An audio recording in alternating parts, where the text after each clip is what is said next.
have that problem. The brave men, living and dead, who have struggled here have consecrated it, far above our poor power to add or detract. We can no longer remember, the world will note what we say here, but no longer remember what they did here. Representing the red, white, and blue, the colors of our flag stand out proud and true. The white stars on blue background with red and white stripes remind me of these veterans who all risked their lives. Just so the people of the U.S. could live in peace and be free, these are the heroes that represent you and me. They stood up strongly, united as one, and kept up the fighting until they were done. And although some have fallen and lost their lives in war, we pray that their souls live on forevermore. They watch over our nation and give us strength to triumph over others with strong anticipation. So every year when this day comes by, think of all the veterans that while fighting had to die. And remember that they were people with fire and passion embedded inside. They died for this country, so honor and remember them with pride. This nation will remain the land of the free, only so long as it is the home of the brave.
Once the soldier is gone, the family must live to carry on. wondering if it's all been in vain, and if there was anything to gain. The pains and the memories these families must bear, and with each other, these they share. A smile, a joke, a laughter or two. These are the things they shared with you. A love story or a relationship gone bad. These are the things that made them happy or sad. A mother who inwardly cries, for it is so hard to say goodbye. 9 months in her stomach, then tending and caring for them and watching the child grow. This is what every mother knows. A soldier's life is lost, but it's not just any soldier you see. For this soldier is the one that came from the Father and me.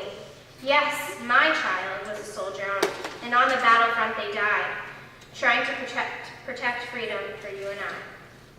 But let us mourn for all soldiers, for they are comrades who fight side by side until the moment that they die.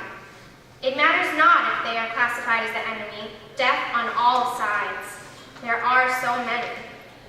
They cry for their children, the same as we, in their hearts they do bleed. If we as parents and family would be united as one, we would have these governments under our gun. Until that day, we will always be a soldier's family. A hero is someone who is brave, kind, courageous, and dedicated. A great example of a hero would be a soldier and veteran. Your neighbor, parent, friend, or family members who you haven't taken the chance to thank. They support our country and fight for us. They are true heroes. It was the soldier and veteran who volunteered or got drafted into the war, who couldn't see his or her family for months or even years, who jeopardizes his or her life, and it gives up their time to protect us. Make sure to take the time to thank them. We would now like to show you a video called For Home and Country. This film is produced for and is dedicated to the veterans of the town of North Reading and to our national veterans everywhere. This film was made possible by grants from the North Reading Cultural Council and the Friends of the North Reading Council on Aging.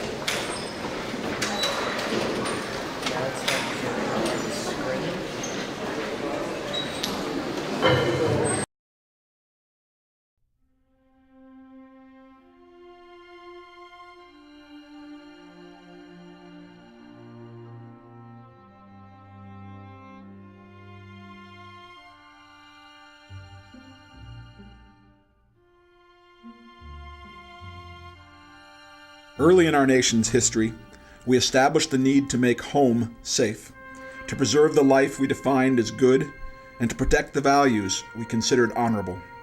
And so, when war threatens, we select from among us some to go to foreign places and fight for that preservation. Whom do we select? The young, the fit, the ones who don't yet comprehend that they're not immortal. And we ask of them a tremendous favor, that they fight for us, perhaps giving their lives to keep this country free.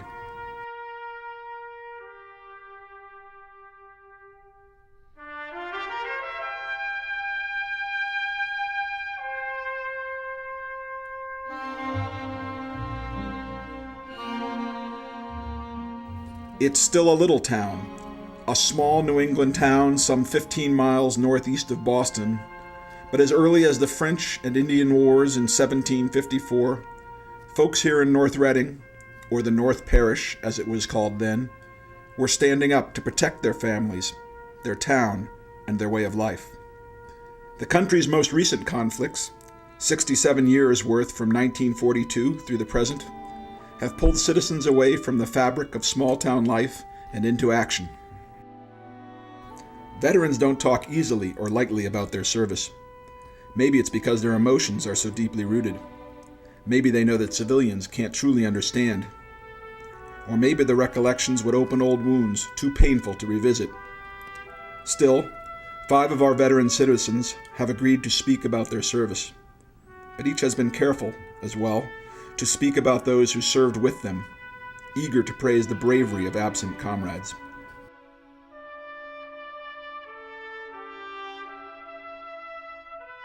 I was in the Air Force, and I was a tech sergeant.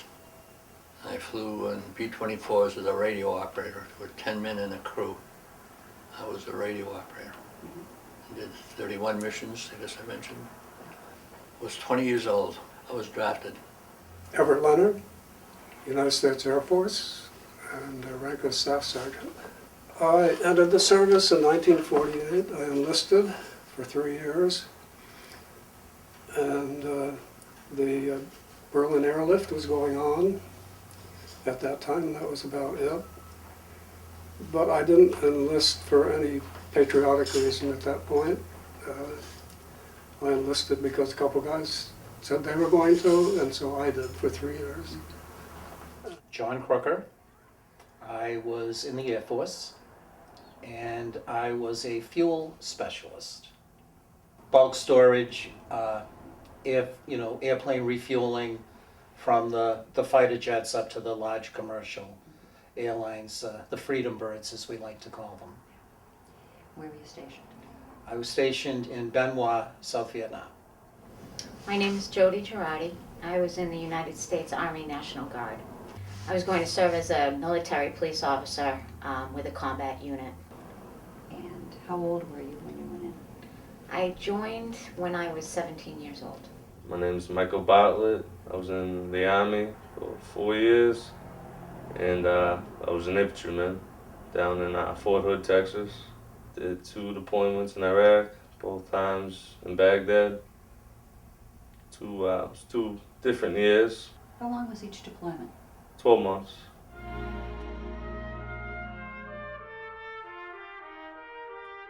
Yeah, I did 30 missions, and there were a lot of close calls, but the closest calls we got a lot of close calls, but coming back from Europe, flying into England, which was fogged in, and trying to land 75 or 80 planes at one base was really tough. When they let the planes that had wounded aboard land first, so we had to keep spinning around, and we were not intermittently, but we were flying at different levels with 4 other bases that were going around. It was kind of hectic. Yeah. The pilots did a real good job. Yeah. They really did. Now you told me about the guys you served with who didn't come back.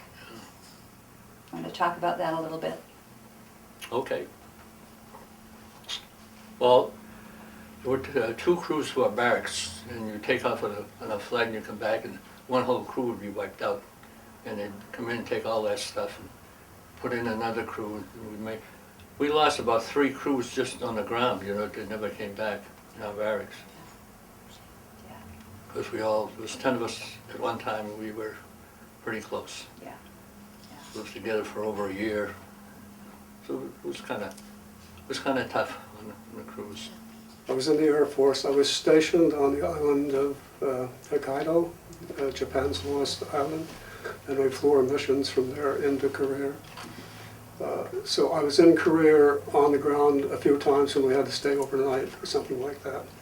But my main base was in Japan.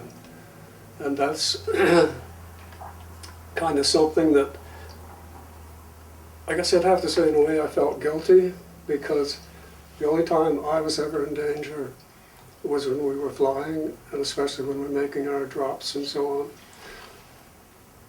And that lasted probably for 10 or 15 minutes while people were really firing at us.